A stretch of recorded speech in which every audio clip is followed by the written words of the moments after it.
अवधूत चिंतन श्री गुरुदेव दत्त श्री स्वामी समर्थ महाराज की जय.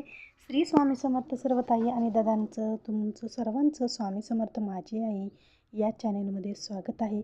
आजचा दिवस स्वामी महाराजांच्या कृपेने तुमचा सुखाचा आणि आनंदाचा जावो हीच स्वामीचरणी प्रार्थना करून आजच्या व्हिडिओला सुरुवात करूया. तर बघा, 26 फेब्रुवारीला महाशिवरात्री आहे.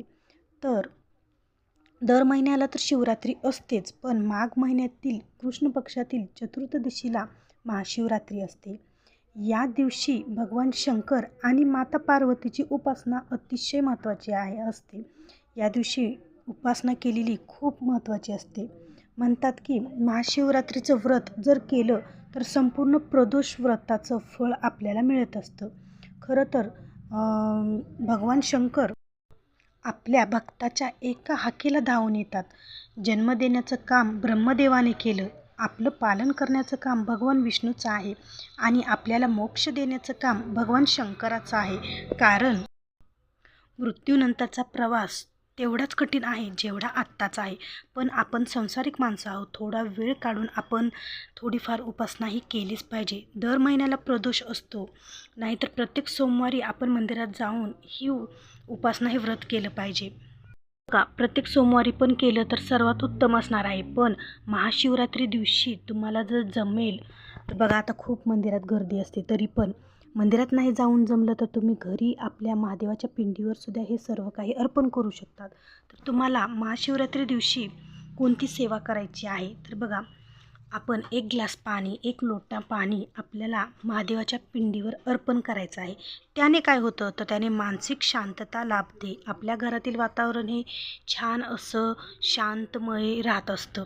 त्याच्यामुळे महादेवाच्या पिंडीवर पाणी अर्पण करा, पाण्याचा अभिषेक करा. ते पाणी तेवढं स्वच्छही असायला पाहिजे.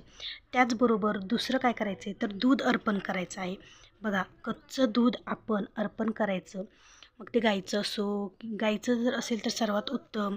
कच्चं दूध आपल्याला महादेवाच्या पिंडीवर त्या दिवशी अर्पण करायचं आहे. त्याने काय होतं की आपल्याला दीर्घायुष्य प्राप्त होतं आणि महादेवाची अखंड कृपा आपल्यावर राहत असते.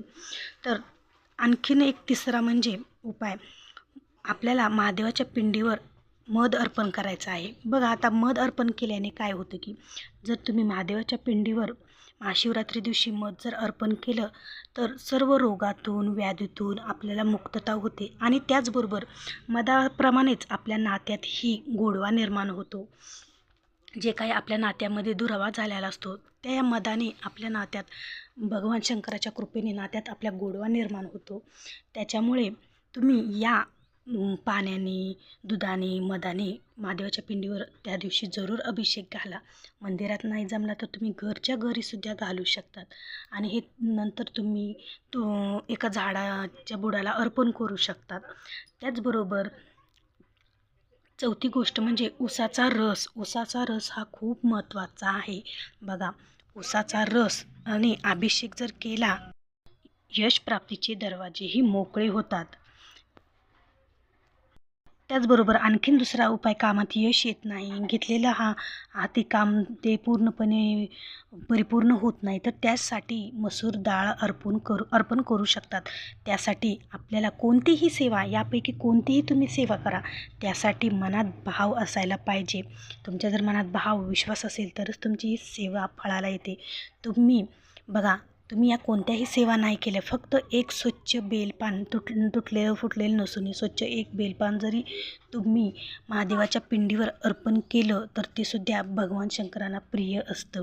आणि भगवान शंकर हे आपल्या भक्तांना प्रसन्न होतात, आशीर्वाद देतात. तर अशा ह्या महाशिवरात्री दिवशी करावयाच्या सेवा आहेत. जर तुम्हाला याच्यापैकी जर कोणती अडचण असेल किंवा तुम्ही महादेव प्रसन्न, भगवान शंकर प्रसन्न व्हावे यासाठी जर कोणती तुम्हाला सेवा करायची असेल तर यापैकी तुम्ही कोणतीही सेवा करू शकतात. आणि बघा, लवकरात लवकर तुम्हाला महादेव प्रसन्न होतातच आणि तुमचं नशीब ही उजळायला सुरुवात होते. तर हा उपाय तुम्ही महाशिवरात्री दिवशी नक्की करून बघा. तर चला मग भेटू असं पुन्हाच एका व्हिडिओसोबत. तोपर्यंत श्री स्वामी समर्थ.